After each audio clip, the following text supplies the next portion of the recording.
Bora falar de futebol, bora falar de demissão de treinador, um assunto que, olha, vai render demais aqui. Espero que vocês comentem, deixem o like no vídeo, inscrevam-se. Realmente é um assunto que chama a atenção e a gente tem que analisar caso a caso, porque foram demissões muito diferentes. Duas, eu diria, parecidas, que eu vou analisar aqui, mas eu vou falar de 4. E vou começar pelas primeiras duas, que não envolvem tanto campo e bola nas decisões, mas envolvem mais algo de vestiário. Primeira é a do São Paulo, tá? A do São Paulo é uma demissão que parte do treinador, o Cuca chega à diretoria e diz: não sei mais o que fazer com essa equipe.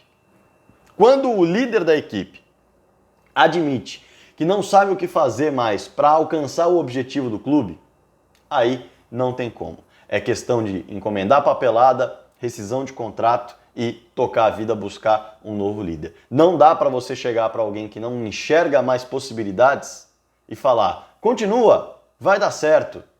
É difícil, é muito difícil. Você tem que ter uma convicção muito grande de que esse líder pode reverter a situação e você tem que dar o caminho para ele reverter, porque ele não está enxergando.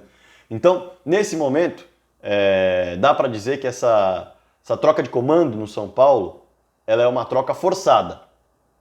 Então, não dá para culpar o clube, digamos assim. A escolha do Fernando Diniz já é outro assunto que, na minha visão, não entra nesse vídeo. A gente pode pensar num vídeo mais para frente. Deixem nos comentários aí se vocês quiserem um vídeo sobre o Fernando Diniz assumindo o comando do São Paulo e o que eu penso disso. Mas vamos focar no assunto desse vídeo. Passando de São Paulo agora para Cruzeiro. Problema dentro do vestiário. O Rogério Ceni chega, encontra um vestiário muito complicado de se lidar, tenta com uma gestão, na minha visão e pelo que a gente pode observar de fora, muito dura, criar uma relação diferente. E não acontece, não funciona. Inúmeros problemas apareceram partindo dos próprios jogadores, a declaração do Thiago Neves, por exemplo, muito complicada, depois o próprio Rogério rebatendo de forma pública, em seguida a equipe não conseguindo os resultados que se esperava e, além de tudo, a bomba explodindo dentro do vestiário e vazando para a imprensa. Quando você tem atritos, mas eles são resolvidos ali, dentro do vestiário e não vazam, o impacto daquelas brigas é mais fácil de ser amenizado, controlado. Agora, quando já há algumas confusões, já existem confusões que vazaram porque os próprios jogadores chegaram a falar, chegaram a criticar publicamente, o próprio técnico chegou a rebater, aí já não é questão de vazamento, é questão de tornar a confusão pública. E depois disso vaza que o vestiário não anda e tudo mais, a diretoria tem que tomar uma atitude. Não porque vazou, mas porque realmente a relação não está andando. E a gestão humana é fundamental no futebol. Fundamental. Se a gestão humana não funciona, é óbvio que o trabalho vai ser muito mais difícil de acontecer com naturalidade. Porque é difícil você ouvir feedback, é difícil você tentar mudar algo que está viciado ali num grupo, quando você é um líder que não está sendo bem quisto, entre inúmeras outras colocações que podem ser feitas, que são barreiras e obstáculos para que um trabalho seja feito. E principalmente quando você quer reverter uma situação de pressão muito grande. Então, não tem jeito, era questão realmente de interromper o trabalho nesse momento, já que Rogério Ceni e elenco não se entenderam, a química ali não aconteceu. Agora vamos falar de duas demissões que já chamam a atenção de uma forma diferente. Eu separei alguns dados aqui sobre as demissões de Fluminense e Fortaleza. E aí, realmente, eu quero que vocês deixem o comentário de vocês, quero que vocês tragam o olhar de vocês, porque eu vou trazer o meu.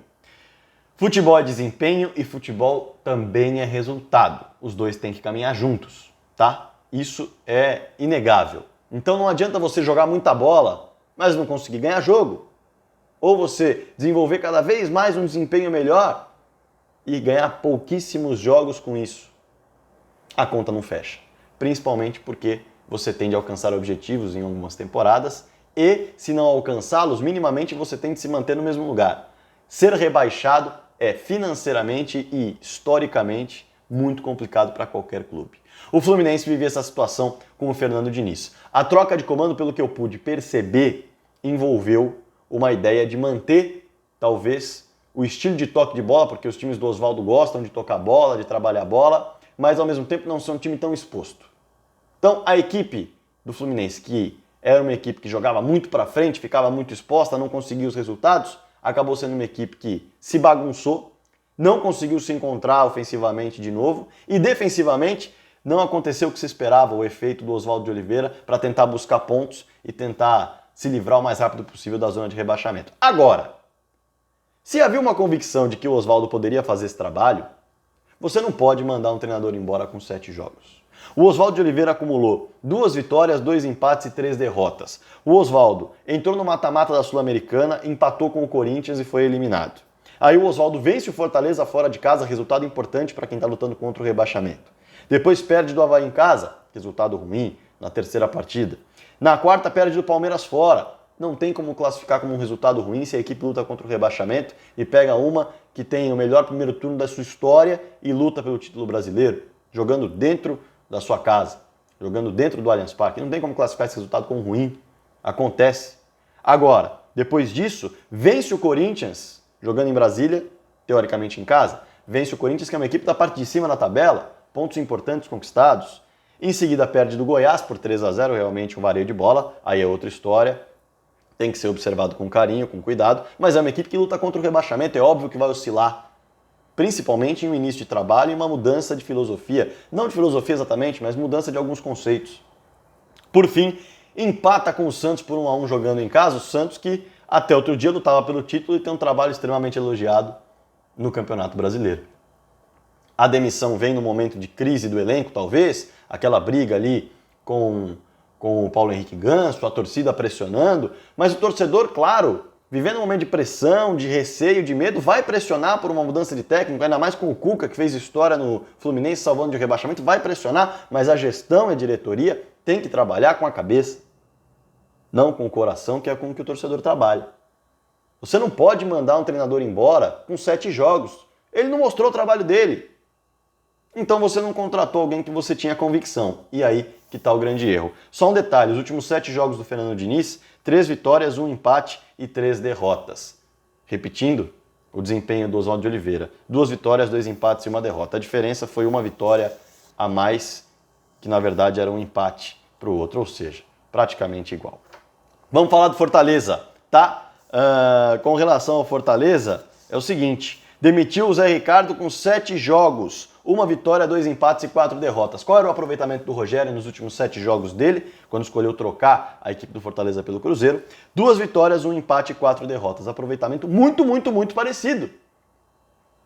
O Zé Ricardo chegou com a proposta de fazer um 4-3-3, não conseguiu encontrar no começo, é um momento de pressão do Fortaleza porque não quer cair para a segunda divisão, e aí estreia contra o Internacional, vice-campeão da Copa do Brasil, de time de quartas de final de Copa Libertadores da América, e perde em casa, acontece. Depois busca um empate heróico com o Santos, 3-3 na Vila Belmiro, o Santos que luta na parte de cima da tabela, naquele momento disputando o título ponto a ponto. Em seguida bate o Goiás jogando em casa, confronto direto, bom resultado. Aí perde para o Fluminense jogando fora. Fora de casa, confronto direto também, acontece. Oscilações para quem está jogando a vida na Série A, nada mais do que normal. Depois empata com o Bahia fora, o Bahia que fez o melhor primeiro turno da sua história, sonhando com Libertadores. Fortaleza vai lá e arranca o empate dentro da Fonte Nova lotada. Bom resultado. E aí perde para o Atlético Paranaense e perde para o Palmeiras. O Atlético Paranaense, equipe que é a atual campeã da Copa do Brasil, com um futebol extremamente elogiado, um treinador com um trabalho longevo e principalmente jogando muita bola, essa equipe. E o Palmeiras. Palmeiras que luta pelo título brasileiro com o Flamengo rodada a rodada. É motivo para demissão? Não é motivo para demissão. Mas o Rogério Ceni voltou para o mercado e a diretoria do Fortaleza resolveu mudar. Na minha concepção, a palavra desespero não pode estar no dicionário de Cartola. E pelo que eu estou vendo, ele esteve no dicionário do Cartola do Fluminense, que resolveu no desespero mandar o Oswaldo de Oliveira embora, com pouco tempo de trabalho, mesmo tendo escolhido ele há 38 dias. E a palavra desespero bateu quando o Rogério Ceni apareceu no mercado de novo e a equipe do Fortaleza falou, bom, vamos trazer o cara de volta porque a história dele é muito grande e quem tapou o buraco por enquanto, tá com um desempenho aí parecido com o dele, vai embora. Mas a gente viu aqui, ponto a ponto, que os dois trabalhos tinham seus pontos de altos e baixos. Não só baixos. E para uma equipe que luta contra o rebaixamento, isso é mais do que normal. Deixa a sua opinião aqui, quero que você comente sobre o vídeo, sobre as demissões, sobre o que você pensa do futebol brasileiro. Bora falar de futebol!